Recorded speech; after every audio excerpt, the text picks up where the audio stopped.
nuestro. Estamos ante tu presencia, Señor. Amén. Señor, oramos por la palabra, Señor. Amén. Tu palabra es pan de vida, Señor, para nuestra vida, Señor. Así es. Señor, queremos bendecir a nuestro hermano Sergio, Señor. Amén. Dale toda gracia, toda sabiduría, Amén. para que nuestros oídos te agudicen, Señor, y reciban tu palabra, Señor. Porque tu palabra es más dulce que la miel, Señor. Amén. Nos hace bien, Señor, a nuestra alma, tu palabra, Señor. Nos consuela, nos salva, nos perdona, Señor, tu Amén. palabra. Así es. Hermosa tu palabra, Señor, maravillosa es tu palabra, Señor. Amén. Bendice con toda gracia a mi hermano Sergio, Señor. Amén. Dale sabiduría Por y entendimiento, misericordia. Señor. Amén. En el nombre glorioso de tu Hijo amado, Jesucristo, Señor. Amén. Gracias, Señor. Amén. Aleluya. Vamos a buscar el Evangelio de Juan.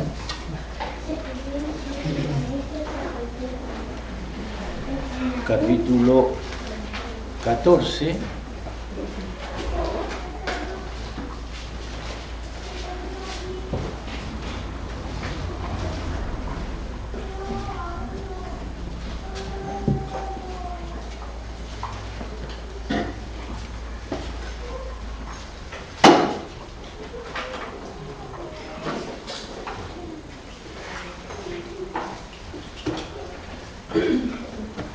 ¿Lo encontraron? 14 lleva por título en el versículo 15 la promesa del Espíritu Santo.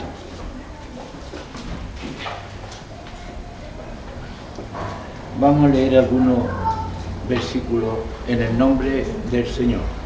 Amén. Dice así: si me amáis, guardad mis mandamientos. Y yo rogaré al Padre y os dará otro consolador para que esté con vosotros para siempre. El Espíritu de verdad, el cual el mundo no puede recibir porque no le ve ni le conoce, pero vosotros le conocéis porque mora en vosotros y estará en vosotros. No os dejaré huérfanos, vendré a vosotros. Todavía un poco y el mundo no me verá más, pero vosotros me veréis porque yo vivo, vosotros también viviréis.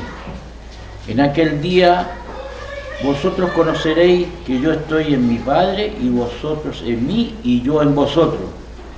Y el que tiene mis mandamientos y los guarda, ese es el que me ama. Y el que me ama será amado por mi Padre y yo le amaré y me manifestaré a él.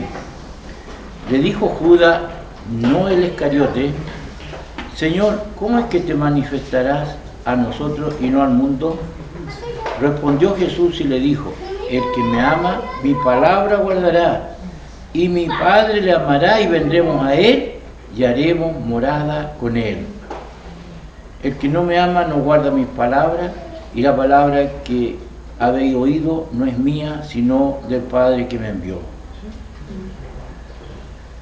Os he dicho estas cosas estando con vosotros, mas el Consolador, el Espíritu Santo, a quien el Padre enviará en mi nombre, Él os enseñará todas las cosas y os recordará todo lo que yo os he dicho.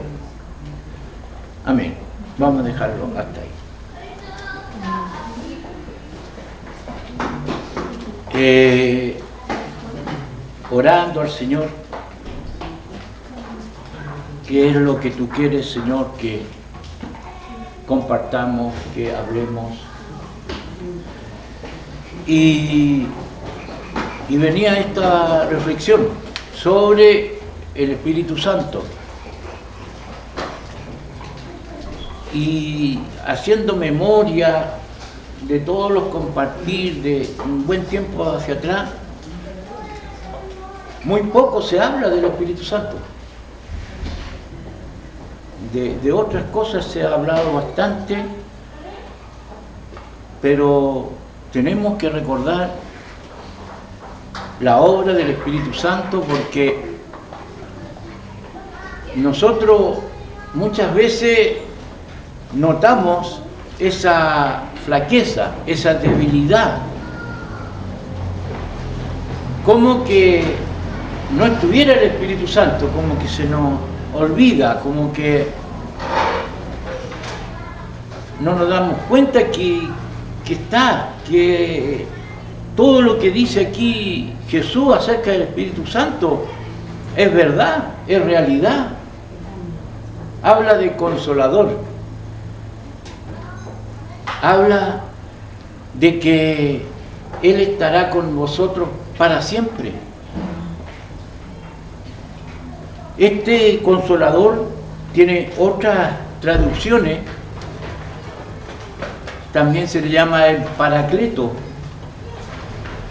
Paracleto es una palabra griega que es como el puntal que tiene los arbolitos cuando están recién creciendo y le ponen un palo al lado ahí para que no se choque, para que no se vaya a ningún lado y vaya derechito, lo amarran al ladito de ese palito, queda atado.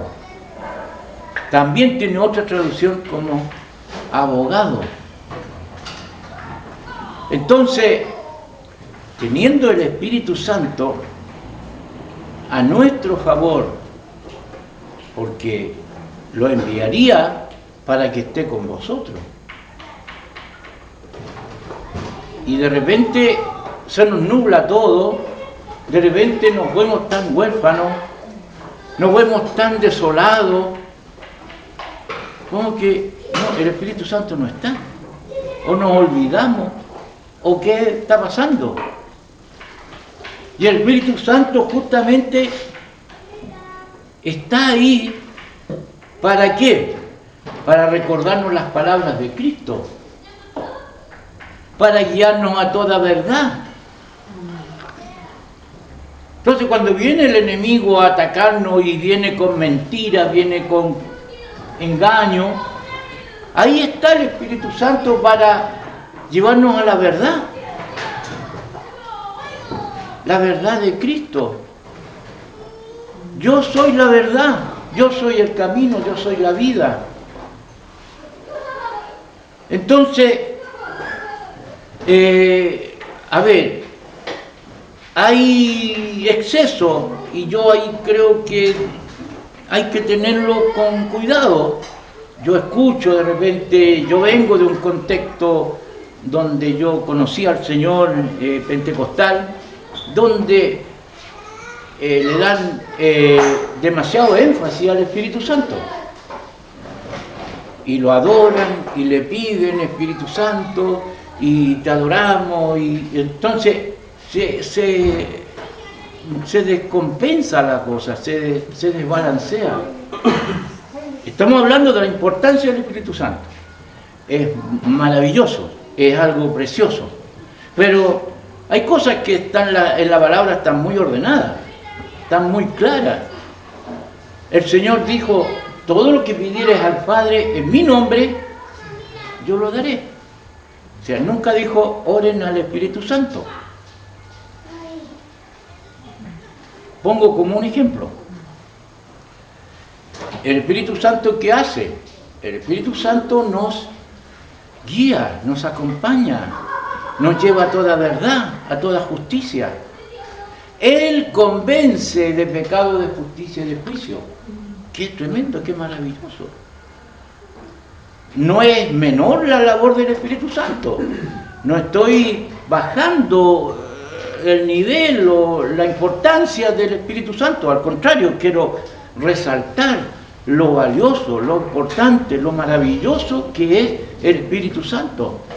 Jesús, acuérdense que dijo que sería perdonado toda blasfemia en contra de Él, en contra del Padre, pero el que blasfemara en contra del Espíritu Santo no tendría perdón.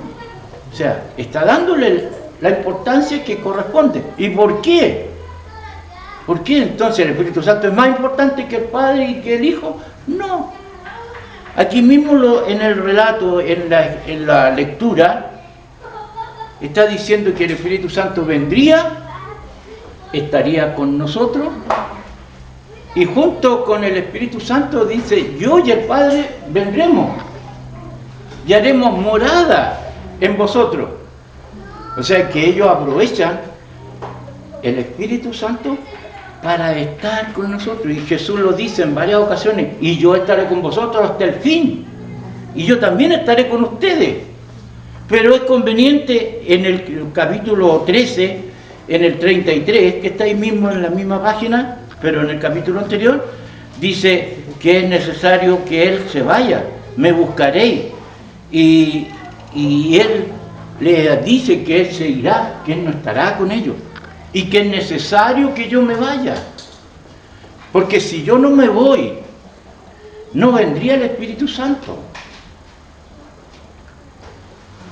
¿Y por qué? ¿Qué ocurre con esto de que si el Espíritu Santo no viene? Si el Espíritu Santo, el Señor, los discípulos le dicen, Señor, quédate, no te vayas, no nos dejes. El Señor tenía un tiempo, Él estaba en persona, Él no estaba completamente, digamos, con la labor que le venía después con el Espíritu Santo.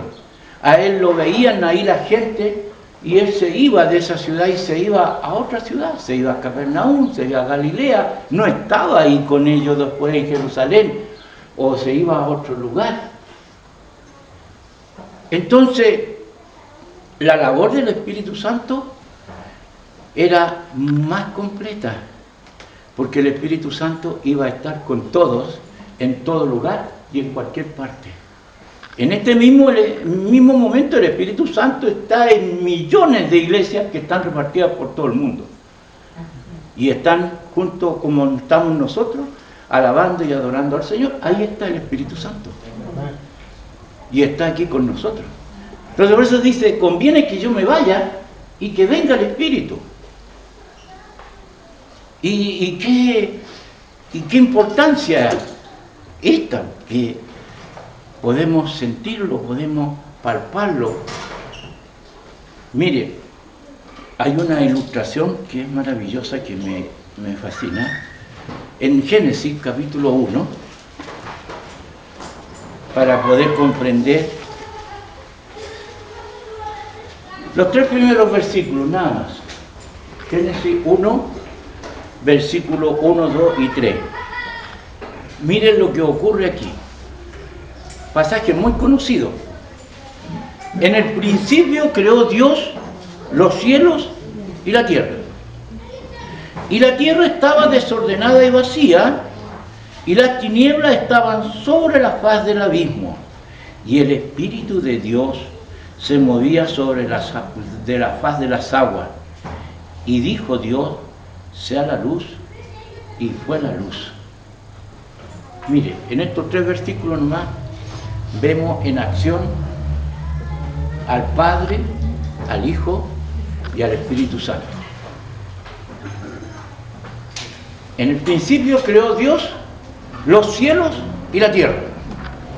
¿Cómo los crearía? Pensemos un poco. Todo lo que Dios hace, ¿cómo lo hace? Perfecto, lo hace bien. Entonces, en el principio creó Dios los cielos y la tierra. Hizo la tierra, todo perfecto, maravilloso.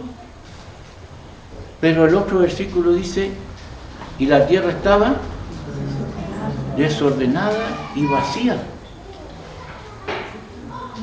¿Qué ocurrió ahí? Según los estudiosos, y creo que tiene que haber sido así, en ese lapso se produce la rebelión allá en el cielo.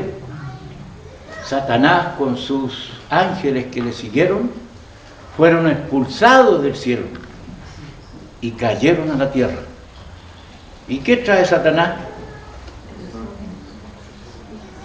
Trae desorden, trae ruina, trae solamente cosas que no son agradables, desorden, está vacío, los abismos, habían abismos y el agua seguramente estaba por todos lados, había un desorden terrible.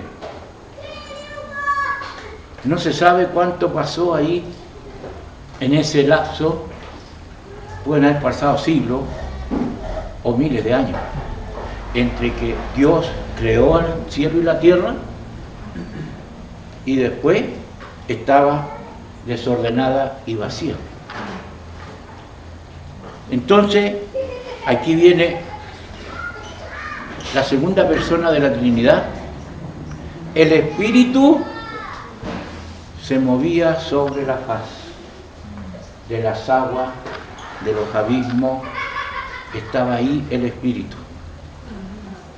Entonces, tenía que venir algo, un cambio, tenía que venir orden, tenía que venir lo que corresponde a Dios. Faltaba algo importante. Juan 1:1 dice que, se lo saben de memoria, ¿cierto?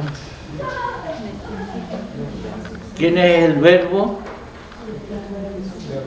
¿Qué es la palabra? Esa palabra es Cristo. Ese es el Logo. Estaba con Dios. Era Dios. Y esa palabra faltaba allí. Faltaba la palabra. ¿Para qué? Para que viniera orden. Y dijo Dios, ¿qué dijo? Sea la luz. Y vino la luz. La palabra es vida, es luz. La palabra es Cristo, es el Logo. Entonces, ¿qué tiene que ver con lo que estamos viendo de la obra del Espíritu Santo? De lo que hace Jesús en la tierra. Su ministerio era salvar. Miren cómo ellos interactúan y cómo hacen la obra maravillosa. Dios es el creador.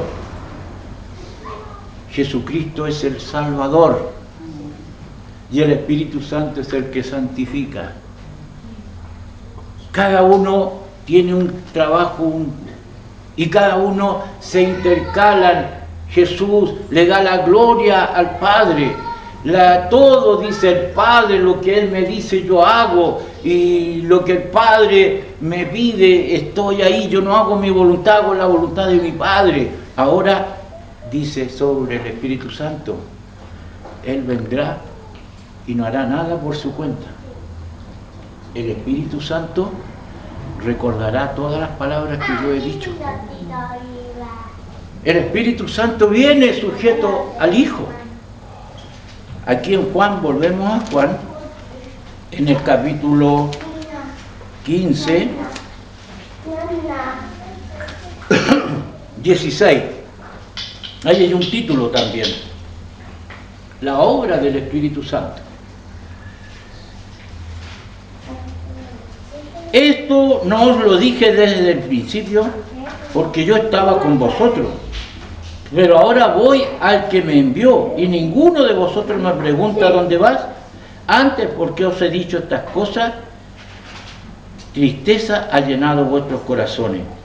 Pero yo os digo la verdad, os conviene que yo me vaya. Porque si yo no me fuere, el Consolador, aquí está el Consolador, no vendrá a vosotros. Mas si me fuere, os lo enviaré. Y cuando Él venga, convencerá al mundo de pecado, de justicia y de juicio. De pecado por cuanto no creen en mí. De justicia por cuanto voy al Padre y no me veréis más. Y de juicio por cuanto el príncipe de este mundo ha sido ya juzgado. Aún tengo muchas cosas que deciros, pero ahora no os podéis sobrellevar. Pero cuando venga el Espíritu de verdad, Él os guiará a toda verdad, porque no hablará por su propia cuenta, sino que hablará todo lo que oyere, y os hará saber las cosas que habrán de venir. Él me glorificará, porque tomará de lo mío y os lo hará saber. Todo lo que tiene el Padre es mío, por eso dije que tomará de lo mío y os lo hará saber. Qué tremendo. El Espíritu viene con una misión. Él nos guiará toda verdad, nos recordará las palabras de Cristo. Él será el vehículo que contiene al Padre y al Hijo para que estén con nosotros. Pero aquí viene algo importante que tenemos que entenderlo, y el Espíritu nos dé claridad y nos ayude a entenderlo para hacer la obra del Señor, el trabajo del Señor correctamente y no caer, no sé, en situaciones que de repente quedamos nulos, quedamos perdidos, no sabemos qué hacer. El Señor no podía, con todos los milagros que hizo, hacer más. Se fijan que a Él no lo siguieron multitudes como ocurre el día de Pentecostés y como ocurre después. Él hizo, dice la Escritura en Juan, que si hubieran escrito todas las cosas que Jesús hizo, no cabrían los libros en el mundo. Jesús hizo muchas obras que no aparecen incluso. Sanaba esto, otro, pero faltaba algo. Y era la presencia del Espíritu Santo en plenitud. El Espíritu Santo venía en aquellos tiempos, venía en el Antiguo Testamento, vino sobre distintos varones del Señor, vino sobre Sansón, vino sobre Daniel, vino sobre Moisés. El Espíritu venía, pero después se iba. Pero aquí el Espíritu viene a morar en vosotros, a quedarse en vosotros. Entonces, ¿cómo es el Espíritu Santo? Joel lo anuncia y dice que profetiza que en los postreros tiempos será derramado mi Espíritu sobre toda carne, y vuestros hijos profetizarán, y da una profecía tremenda. También el Salmo 16, 110, habla de esa profecía de que vendría el Espíritu Santo. Cuando Pedro predica ese sermón el día de Pentecostés, recurre a esa profecía. Ahora, este mismo Pedro, hermano, que niega a Jesús, que tiene miedo, este mismo Pedro que niega a Jesús, ahora se levanta ese día de Pentecostés y da el sermón que ni un teólogo, ni el hombre con más exégesis y pueda con más conocimiento haber elaborado. Y él predica y toma esa profecía y le habla a todo el pueblo sobre lo que estaba ocurriendo. Esta es la promesa del profeta Joel, que dijo que en los postreros tiempos sería derramado mi Espíritu sobre toda carne. Y ahí, ¿cómo queda esa gente? ¿Qué haremos ahora? ¿Qué tenemos que hacer? Y ahí Pedro les dice, bueno, arrepiéntanse, bautícense, confiesen sus pecados, para que reciban del Señor tiempos de refrigerio, para que venga perdón de pecado. Qué tremendo, qué maravilloso. Y se convirtieron 5.000, sin contar las mujeres ni los niños, y después en otras 3.000. Así, entonces, ¿cuál es la diferencia con el Señor Jesús? Que Él no podía hacer eso porque tenía que complementarse con el Espíritu. Lo mismo que ocurre ya en ese desorden que había en el principio. Todo estaba desordenado, pero se tenía que complementar el Espíritu con la palabra, el Espíritu con Cristo. Y cuando el Espíritu está ahí, ahora el Espíritu ha sido derramado, está sobre toda carne. Ahora, la palabra es como el fósforo que viene sobre el gas. Usted prende la cocina y deja dado el gas, no pasa nada. Incluso se empieza a desparramar el gas. Pero usted pone un fósforo, esa es la palabra. Eso es Cristo. Junto con el Espíritu producen esa explosión, producen ese cambio, producen lo que es para el ser humano, conocer a Dios, entender las cosas de Dios. Entonces la palabra tiene que ser lanzada y creer que el Espíritu Santo está ahí, porque fíjense que lo mismo pasa con la muerte de Jesús. Porque de tal manera amó Dios al mundo. Y por ahí yo escucho de repente a muchos que discuten y pelean y teologizan porque no, es que no vino al mundo, vino por unos pocos, los calvinistas, es que estamos solamente algunos predestinados. Entonces, pero yo leo ahí y dice que amó Dios al mundo y que dio a su Hijo unigénito para que todos, sin excepción, los que en él crean no se pierdan, mas tengan vida eterna. Porque no vino, el pasaje que sigue más adelante, no vino a condenar al mundo, sino para que el mundo sea salvo por él. ¡Qué tremendo! Entonces, el Espíritu Santo también fue derramado sobre toda carne. El Espíritu Santo anda flotando, está. Y usted está en la calle, usted está en la plaza, ahí está el Espíritu Santo. Porque su gloria va a ser expandida sobre toda la tierra. Toda la tierra será llena de tu gloria. ¿Qué será eso? El Espíritu Santo está en todos lados, entonces falta ponerle el fosforito, la palabra. Y claro, no todos van a creer. A lo mejor ahí están los que están destinados para ser salvos. Pero yo no sé cuáles están destinados. Pero yo tengo que poner el favorito por si acaso. Y donde hay gas, va a prender. Ahí el Espíritu Santo fue derramado el día de Pentecostés. Y Pedro se levanta y lanza la palabra. Y la palabra hizo estrago ahí. La palabra conmovió. La palabra tocó. La palabra hizo con el Espíritu Santo una mezcla explosiva.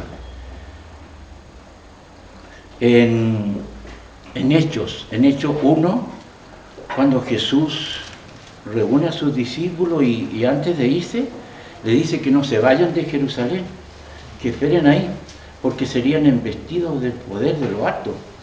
1:8. ¿Qué le dice? Pero recibiréis poder cuando haya venido sobre vosotros el Espíritu Santo, y me seréis testigos en Jerusalén, en Judea, en Samaria y hasta lo último de la tierra. Recibiréis poder. Entonces, hermano, aquí es donde tiene que estar esta combinación perfecta, esta combinación gloriosa. No separar al Espíritu del Padre ni del Hijo, están todos juntos. Y darle el énfasis que corresponde. Y creer que el Espíritu Santo está ahí, que el Espíritu Santo nos guiará a toda verdad, a toda justicia, que el Espíritu Santo nos convence cuando se sienten mal, cuando yo me siento mal, me siento pecador, me siento que de verdad le he fallado al Señor. Es el Espíritu Santo que está actuando ahí, el Espíritu Santo que está poniendo esa convicción de pecado y me está haciendo ver que yo de verdad le he fallado, no estoy haciendo las cosas como corresponden, que no me conforme con lo que estoy haciendo. Él quiere más y más y más de nosotros. Quiere más. No un poquitito de nosotros, de nuestra vida. Él lo quiere todo.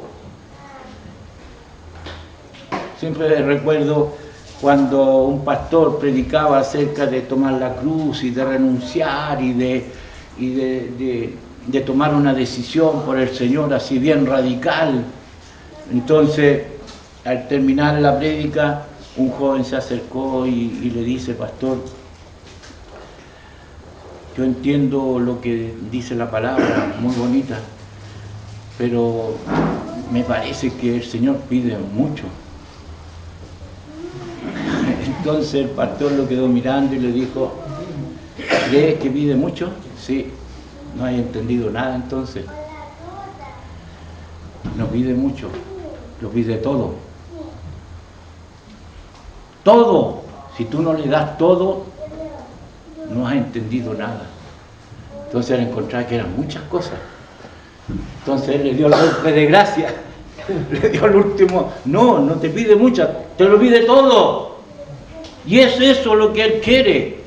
¿Para qué? Para que andemos en el Espíritu, para que la palabra que sale de nuestros labios toque, convenza, produzca algo. Y en nosotros mismos podamos vivir en una forma, en una condición que agrade a Dios y que nosotros mismos nos sintamos bien porque estamos en obediencia. Miren, aquí lo que va haciendo el Espíritu Santo, algunos dicen que le cambiarían el título a este libro y le pondrían no los hechos de los apóstoles, sino que los hechos del Espíritu Santo. Los hechos del Espíritu Santo. Justamente, en el Hechos capítulo 4, versículo 31,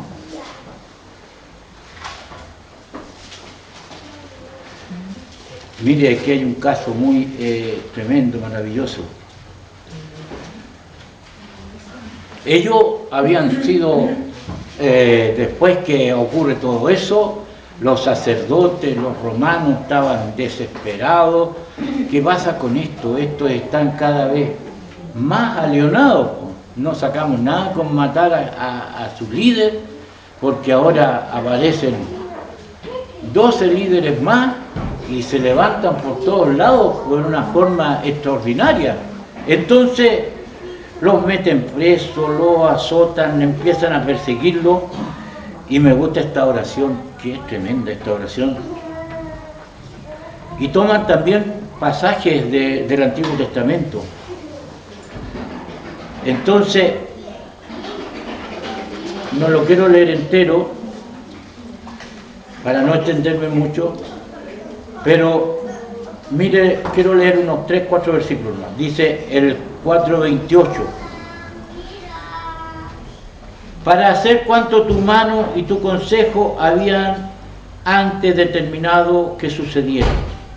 Y ahora, Señor, mira sus amenazas y concede a tus siervos que con denuedo hablen tu palabra. Mientras extiendes tu mano para que se hagan sanidades, señales, prodigios, mediante el nombre de tu Santo Hijo Jesús. Cuando, mire este versículo, este era el principal. Cuando hubieron orado, el lugar en que estaban congregados tembló, y todos fueron llenos del Espíritu Santo y hablaban con denuedo la palabra de Dios. Pero fíjense en esa oración, ellos recibieron latigazos, amenazas, estuvieron presos, Pedro estaba preso, pero ellos en ese momento oran y dicen: Señor, concédenos gracia, sabiduría para hablar tu palabra con denuedo. Mira sus amenazas, Señor. No se estáis quejando de ellos, sino solamente que no interrumpan esto tan glorioso y permite que tus hijos podamos predicar tu palabra y hablar de ti y que haya milagros, sanidades, prodigios. Ellos están preocupados de eso, no se están quejando de que los están quizás maltratando, no. Ellos quieren hacer la voluntad de Dios y permite que podamos hablar tu palabra con denuedo, con gracia, con sabiduría. Y después que hubieron orado, ese lugar tembló. El Espíritu Santo estaba ahí con toda su energía, estaba en su hábitat, estaba en su salsa, como decimos nosotros, estaba ahí el pleno, gozoso el Espíritu Santo, viendo el Espíritu que había y que movía a aquellos hermanos, no llorando ni quejándose. Estaban pidiendo gracia, sabiduría para predicar, para hablar tu palabra con denuedo, con sabiduría, y que se produzcan milagros, mientras extiendes tu mano para que se hagan sanidades, señales, prodigios, mediante el nombre de tu Hijo Jesús. Y cuando hubieron orado, ese lugar tembló y ellos fueron llenos. Hermano, esa combinación, la oración, la palabra, el Espíritu Santo, llena nuestros corazones.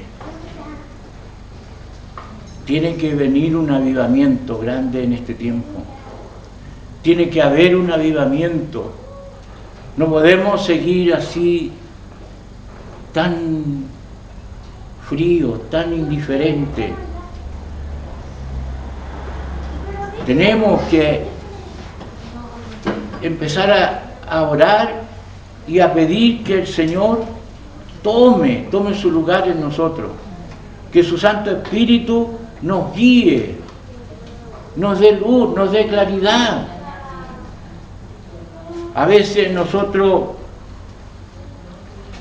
nos desesperamos por cosas que suceden a nuestro alrededor, con nuestra familia, en la misma iglesia, situaciones de salud, situaciones de conflictos,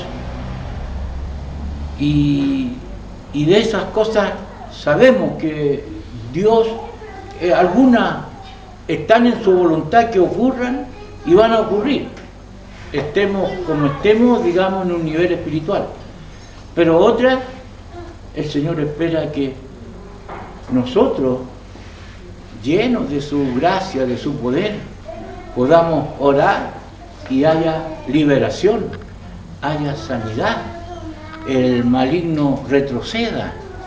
Hay casos que me ha tocado ver últimamente de ataques malignos, de ataques diabólicos, de demonios. Entonces, ¿cómo se puede eso contener? ¿Cómo eso se puede reprender, rechazar? Es en la gracia del Señor. Es lleno del Espíritu. ¿Cómo hablar del Señor a alguien que contradice, que está maldiciendo? Ahí tener esa comunión con el Padre y con el Espíritu para que salga la palabra justa, precisa, y desarme y anule a aquellos que están contradiciendo las cosas de Dios. Y creo que tienen que venir en este tiempo mucho más milagros, sanidades, para mostrar el poder de Dios, porque con argumentos así solos, la gente hoy día no quieren escuchar, no quieren, porque también esa palabra se ha ido desdibujando, se ha ido aguándose, no es tan pura, no es tan prístina, sino que ha sido manoseada por muchos hombres de aquí desde el púlpito. Entonces carece de poder, carece de valor, y la gente ya no quiere escuchar. Entonces quieren ver a veces esa obra gloriosa del Espíritu Santo. Los hermanos que han ido a Cuba, Rodrigo y Marcelo, así, no sé si lo dijeron en alguna prédica, pero yo también se lo escuché así conversando con ellos, que muchos años atrás, porque este país se proclama ateo y no creen en Dios, entonces a los jóvenes que iban a estudiar antes de entrar a la universidad, o como que lo que tiene, que cree, que piensa, todo, y había un espacio si creía en Dios o no. Los que creían en Dios, fuera. Aquí no tenemos esa opción. Aquí no existe Dios, no hay Dios. Entonces los jóvenes, para no perder la posibilidad de estudiar, muchos empezaron a no creo en Dios. Y después adentro fueron convencidos de toda esta cosa humana y se apartaron y las iglesias se llenaron de puros viejitos, de todos los viejitos. Iban a una iglesia y habían 15, 20 viejitos, hermanas y hermanos, y esa eran todas las iglesias así. Pero ellos recibieron la palabra del Señor y se pusieron a orar, igual como esta iglesia, orando, pidiendo: Señor, guíanos, danos claridad, danos sabiduría. Y el Señor empezó a usarles, bendecirles. Y toda esta gente que se fue, los niños, los jóvenes, después se casaron, tenían hijos y empezaron a tener problemas de salud, de ataques diabólicos, de demonios. Y ahí se acordaban de la iglesia. Y llegaban a la iglesia y los hermanos oraban y habían sanidades extraordinarias, contaban sanidades así, pero tremendas. Cáncer en último grado, sano. SIDA, sano. Y otras enfermedades, sano. Y empezaron a volver todos estos jóvenes. Y ahí la iglesia empezó a resucitar y empezó a levantarse, porque esa fue la única forma que ellos pudieron entender que este Dios no es un mito, no es una fantasía, no es una invención, es real. Y creo que este tiempo está pasando algo parecido. No es porque se les declare ateo o se les exija por aquí, por allá, que en la universidad, no, sino que son el humanismo, es el modernismo, la ciencia que no quiere decir que está peleada con Dios. Si la verdadera ciencia creo que es reconocer a Dios. El hombre que descubrió el genoma humano era ateo, y cuando vio y empezó a descubrir todo, cayó rendido ante Dios. Esto no es casualidad. Aquí todo está establecido, todo está estudiado, todo es algo maravilloso. El hombre cayó rendido ante Dios. La ciencia no está peleada con el Señor, pero la han mal usado.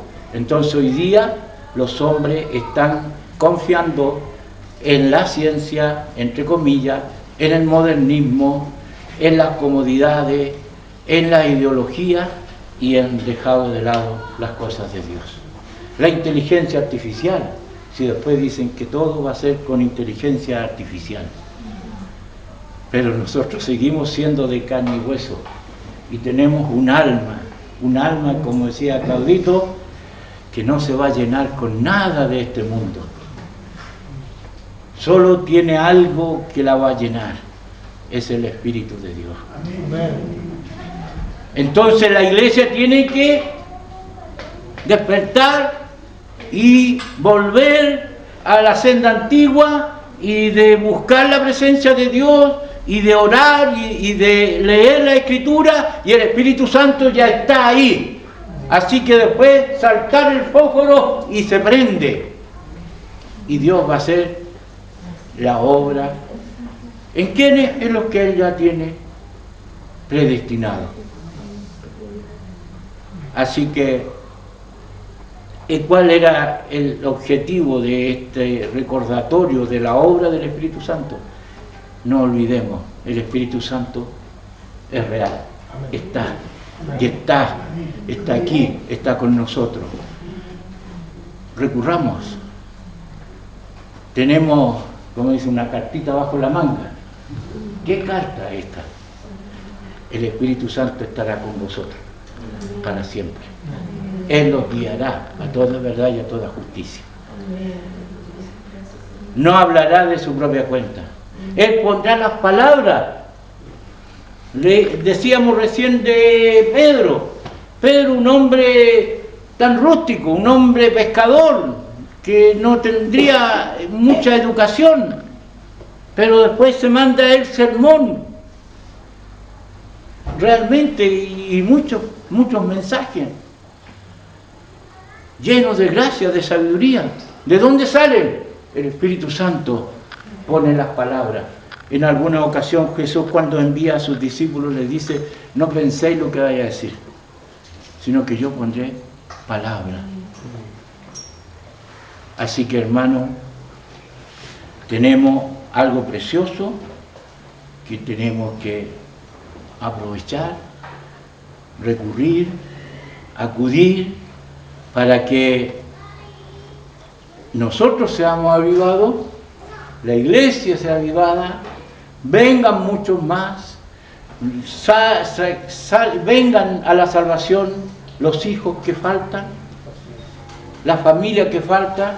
¿No anhelas que vengan todos tus hijos? Amén. Que vengan todas tus familias. Aquí está.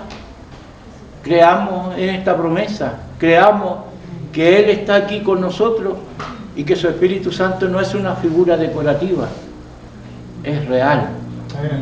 Y Él está ahí para socorrernos, para ayudarnos. Decía que uno de los términos que tiene el Espíritu Santo es abogado. Abogado. Aunque también Jesús también se declara abogado, que se intercambian los roles, pero cuando el abogado nosotros lo contratamos, le damos un poder total y absoluto. Una palabra jurídica, plenipotenciario, una cosa así, para que Él nos represente. Ese es el abogado que el Padre nos puso a nosotros. Aleluya. ¿Qué mejor abogado?